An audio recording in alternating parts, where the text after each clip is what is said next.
So let's get started here on this problem.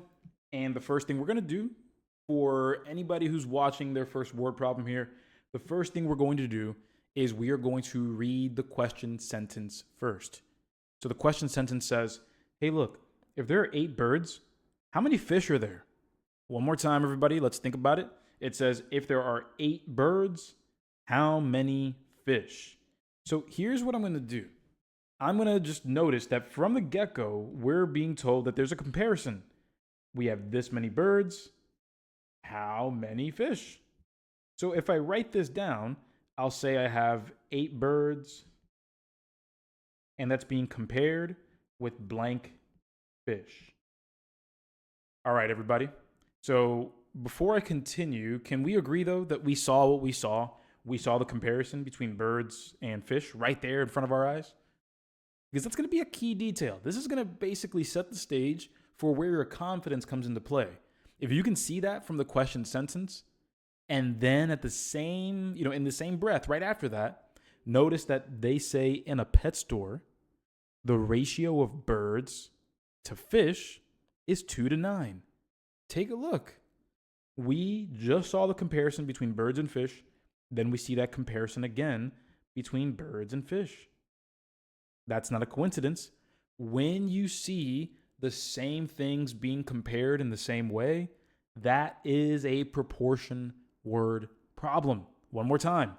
When you see the same things being compared in the same way, you are dealing with a word problem. So everyone, let me write this down for us. Notice that we see birds to fish is 2-9. Y'all tell me, because the first number that we are told is 2,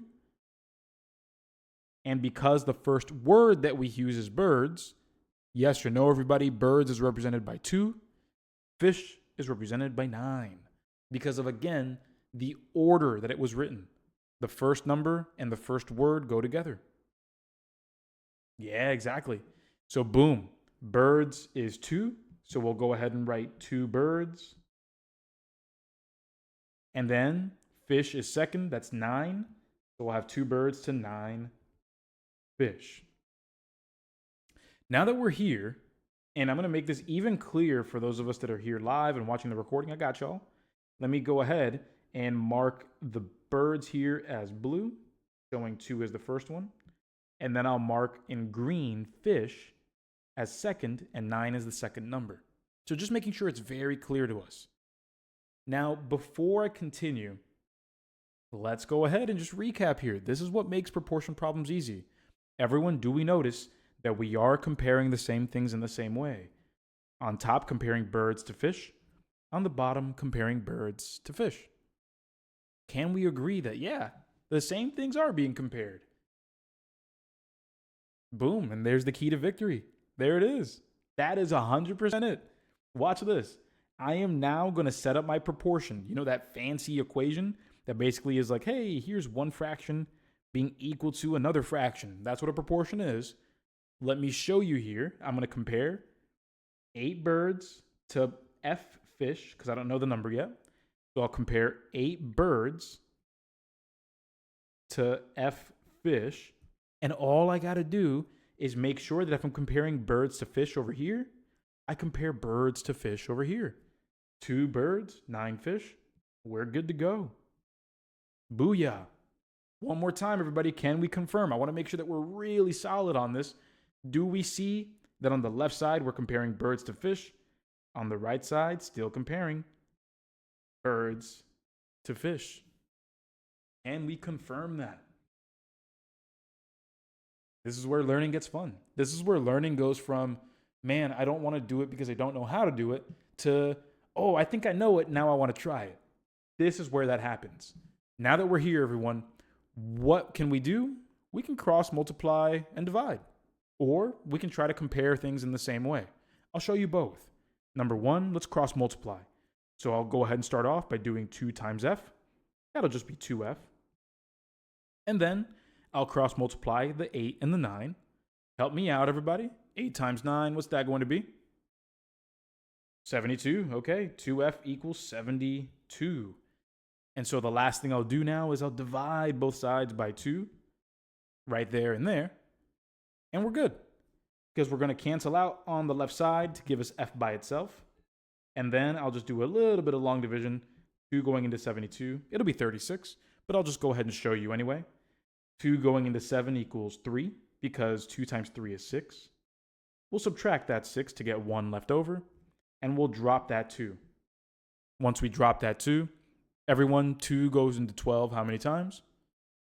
Yeah, that'll be 6. So we'll have that right there, 36. And there, boom, f equals 36.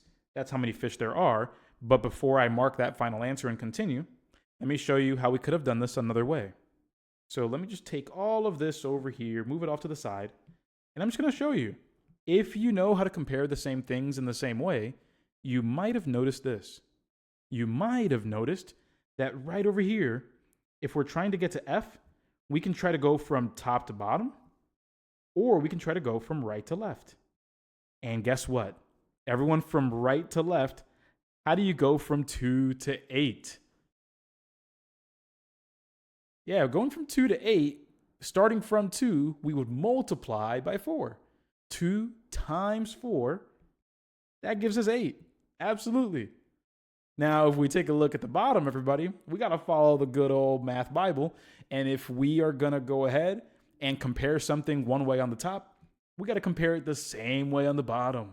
So right to left times 4. And look at the magic. Right to left times 4. Everybody, what's 9 times 4? Help me out. Oh, 9 times 4, 36. Oh, look at that. Same exact answer, everybody. Did we save a ton of time thinking about it in this respective way? Did we save time? Oh, yeah, we did. And again, this is just one of those moments where, hey, if you're paying attention to the values, you can absolutely save time on a problem like this.